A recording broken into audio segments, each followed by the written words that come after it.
Hello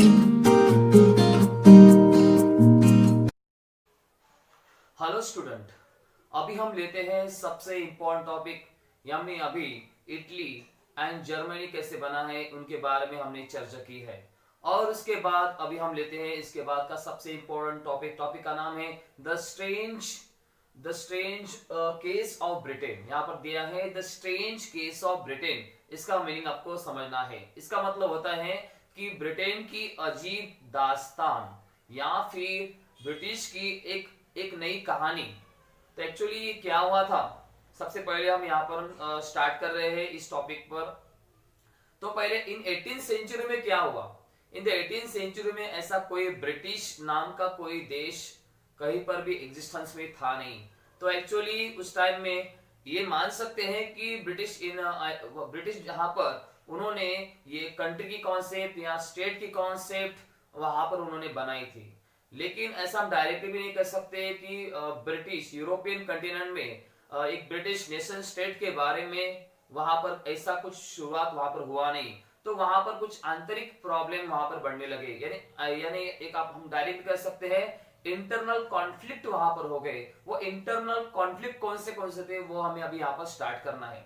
सबसे पहले ध्यान में रखना है, ब्रिटिश आइसलैंड में एक इथनिसिटी का प्रॉब्लम ज्यादा चलता था। मतलब पहले एक इंग्लिश, वेल्श और स्कॉट और आयरिश ऐसे वहां पर लोग रहते थे। मतलब ये डायरेक्टली हम कह सकते हैं कि इन ब्रिटिश आइसलैंड में वहां पर अलग अलग टाइप के लोग रहते थे।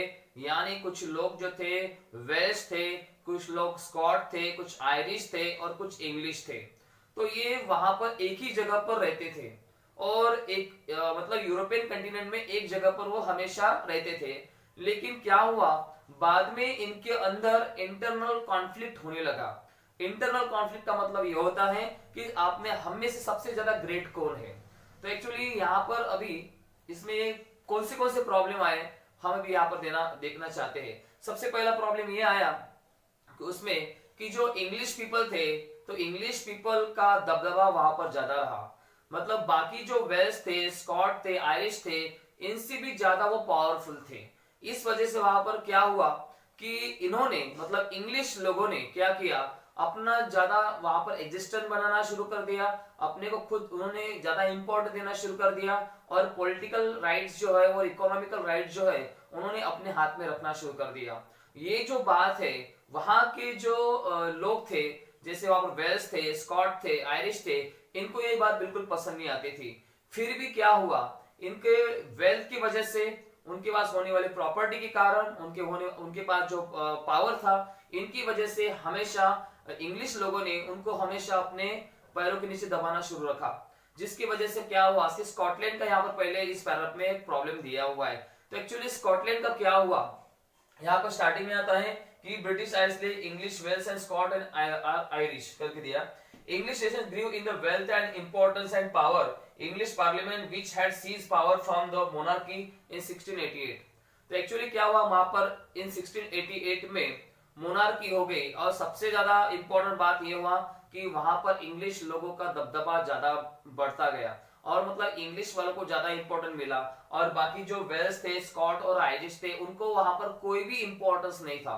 इस वजह से उनका ये सबसे बड़ा प्रॉब्लम क्रिएट होने लगा कि उनको ये डर लगने लगा कि अपनी कल्चर और ट्रेडिशन अपनी ज्यादा से ज्यादा प्रॉब्लम में आ जाएंगी। मतलब ऐसा हम डायरेक्टली कह सकते कि एक ही कंटिनेंट में वो साथ में रहते थे और सबकी भाषा अलग थी। मतलब इंग्लिश, वेल्स, स्कॉट और आयरिश, इनकी भाषा अलग थी, उनकी कल्चर अलग थी और उनकी ट्रेडिशन अलग थी। इन सब कुछ अलग अलग होने के बाद भी वहां पर क्या हुआ कि इंग्लिश जो लोग थे उनका पावर ज्यादा बढ़ने लगा। इस वजह से इंग्लिश वालों ने क्या किया, अपना पावर इतना ज्यादा बढ़ा, मतलब इतना ज्यादा पावर बढ़ाया कि बाकी स्कॉट और आयरिश इनको अपने अपने ही अंडर में रखना शुरू कर दिया। और यहाँ पर हमने ऑलरेडी लिखा कि English parliament which had seized power from the monarchy in 1688। तो 1688 में उनको इतना ज्यादा पावर मिल गया, इतना ज्यादा पावर मिल गया कि इंग्लिश वालों ने अपना पावर ज्यादा ही बढ़ाना शुरू कर दिया। Act of union 1707 England and Scotland that resulted in the formation of the United Kingdom of Great Britain। और उसने क्या किया, 1707 में स्कॉटलैंड के साथ उन्होंने ऐसा एक्ट बना दिया और इस एक्ट के अनुसार इंग्लिश लोग सबसे ज्यादा पावरफुल बन गए और स्कॉटलैंड को उनके अपने अंडर में रखना शुरू कर दिया। 1707 ये ईयर स्कॉटिश वालों के लिए बहुत ही खराब था। उन लोगों ने वहां पर अलग अलग टाइप का ये ट्राई करना शुरू किया, उनको अलग होना था लेकिन उनको अलग होने नहीं दिया और वहां पर द ग्रेट ब्रिटेन में उनको शामिल कर दिया गया। और स्कॉटिश लोगों की जो विचारधाराएं रहती थी उनको किसी भी तरह से इंग्लिश लोगों ने ऊपर आने नहीं दिया, उनको वहीं पर दबा कर रखा। सबसे यहाँ पर आता है कि power increase by English member Scotland distinct culture and political institution where systematically suppress. यहाँ पर आपको डायरेक्टली दिया है जो एक्चुअली क्या हुआ था वहां पर जो स्कॉटलैंड थी, मतलब स्कॉटलैंड की जो विचार थे, उनकी जो ट्रेडिशन थी, उनकी जो कल्चर था उनका, वो खास करके कैथोलिक को ज्यादा मानते थे। और इसी वजह से एक्चुअली क्या हुआ, ब्रिटिशों ने उनको कभी भी ऊपर आने नहीं दिया, उन पर हमेशा ही एक सिस्टमेटिकली टाइप से पॉलिटिकल टाइप से उन्होंने क्या किया, उनको हमेशा कंट्रोल में रखा।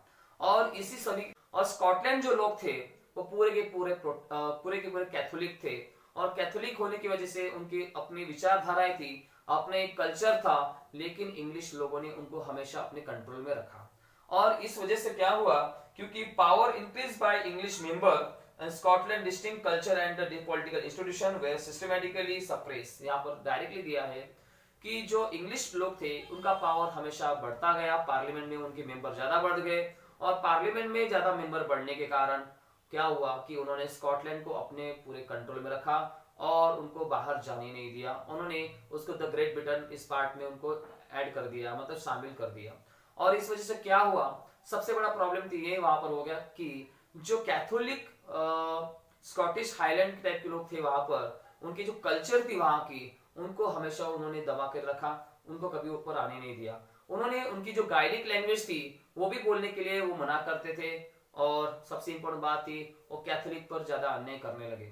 और किसी भी तरीके से वहां पर स्कॉटिश हाईलैंड टाइप के लोग थे, उनको अपने मतलब अपने प्रेशर के अंडर में अपने पॉलिटिकल का यूज करके हमेशा ही इंग्लिश लोग उनको दबा कर रखते थे। और ये यहाँ पर हुआ।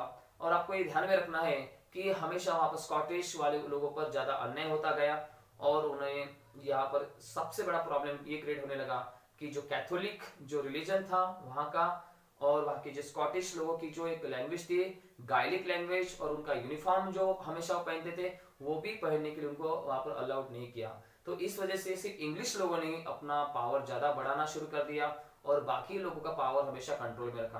तो ऐसा ये सब कुछ क्यों हुआ, तो क्योंकि भले ही वहां पर वेल्स, स्कॉट, आयरिश वहां पर रहते थे, लेकिन इंग्लिश लोगों ने अपना पावर, अपना ग्रुप ज्यादा पावरफुल बनाया और उन्होंने इन बाकी लोगों पर अपने पार्लियामेंट के मेंबर ज्यादा बढ़ाने शुरू कर दिए।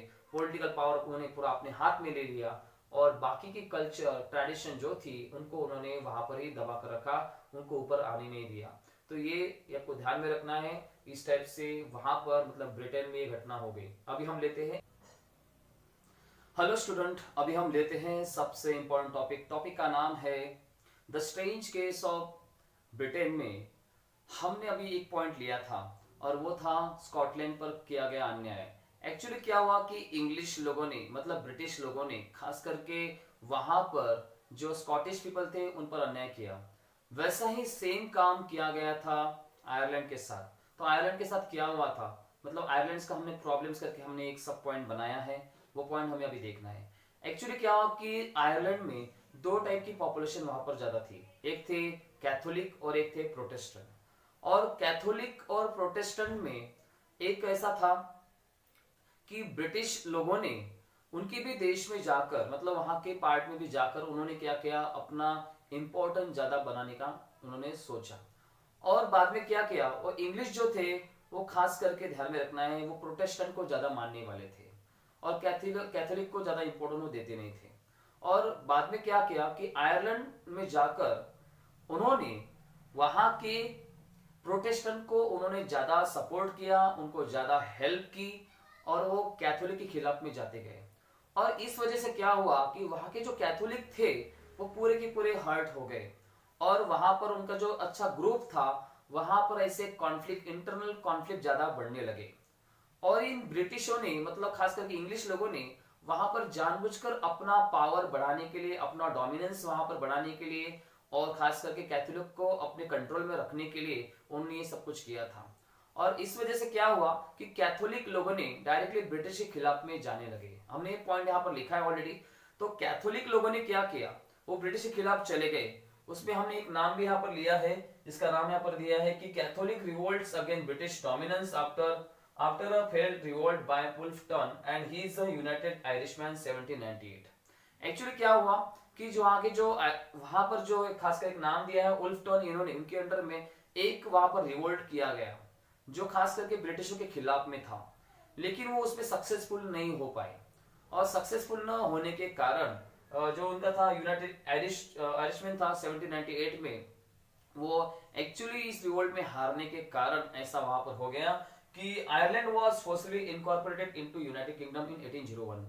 1801 में आयरलैंड को क्या करना पड़ा, आयरलैंड को यूनाइटेड किंगडम में जाना ही पड़ा और उनको वहां पर शामिल होना ही पड़ा, क्योंकि वो रिवोल्ट में हार गए थे। और एक्चुअली बाद में वहां पर ये बड़े बड़े प्रॉब्लम्स क्रिएट होने लगे। जो आयरिश की खुद की कल्चर थी, ट्रेडिशन जो थी, उनके ऊपर कंप्लीटली इंग्लिश लोगों ने पूरा कंट्रोल उन पर लगाया और उनकी जो ट्रेडिशन थी, उनकी कल्चर थी, उनको कभी ऊपर आने ही नहीं दिया। उनको हमेशा उनको दबा कर रखना शुरू कर दिया और वो पूरा पार्ट जो है उन्होंने इंग्लिश और इंग्लिश पीपल को ही उन्होंने ज्यादा इंपॉर्टेंस दिया। और उन्होंने फिर उस देश का मतलब यूनाइटेड किंगडम का जो फ्लैग बनाया, उसको यहाँ पर हमने नाम दिया ब्रिटिश फ्लैग, उन्होंने नाम दिया यूनियन जैक करके इसको नाम उन्होंने दे दिया। और उसके साथ साथ उन्होंने एक नेशनल एंथम बनाया उस देश का, God save our noble king. तो एक्चुअली ये वहां पर अपनी मनमानी उस टाइम में ब्रिटिशों ने वहां पर की, मतलब आयरलैंड का पूरा वहां उनका एग्जिस्टेंस ही खत्म कर दिया और पूरा का पूरा उन्होंने यूनाइटेड किंगडम को उन्होंने ज्यादा इंपॉर्टेंस दिया और वहां पर फ्लैग, नेशनल एंथम, ये सब कुछ उन्होंने इंपॉर्टेंस दिया। और वहां पर में इंग्लिश भाषा वहां पर एक कॉमन लैंग्वेज बना दी गई, तो वहां पर आयरिश लैंग्वेज को किसी भी तरीके से उन्होंने इंपॉर्टेंस नहीं दिया। तो ये आपको ये ध्यान में रखना है कि जैसे उन्होंने स्कॉटलैंड का किया, वैसा ही आयरलैंड के साथ भी उन्होंने वैसा ही सेम काम करना शुरू कर दिया। तो ये जो इंग्लिश लोग थे, इंग्लिश लोगों ने जानबूझकर अपना जो इंपॉर्टेंस है आयरलैंड कंट्री में जाकर बनाना शुरू कर दिया। खास करके उनको अपने कंट्रोल में लाना था। वहां के प्रोटेस्टेंट को उन्होंने ज्यादा सपोर्ट किया और वहां के कैथोलिक के खिलाफ भी चले गए। ये सब कुछ उन्होंने वहां पर किया और अपना एक इंपॉर्टेंस जो है आयरलैंड इस पार्ट में ज्यादा बनाना शुरू कर दिया। ये अभी हमने यहाँ पर ध्यान में रखना है। जो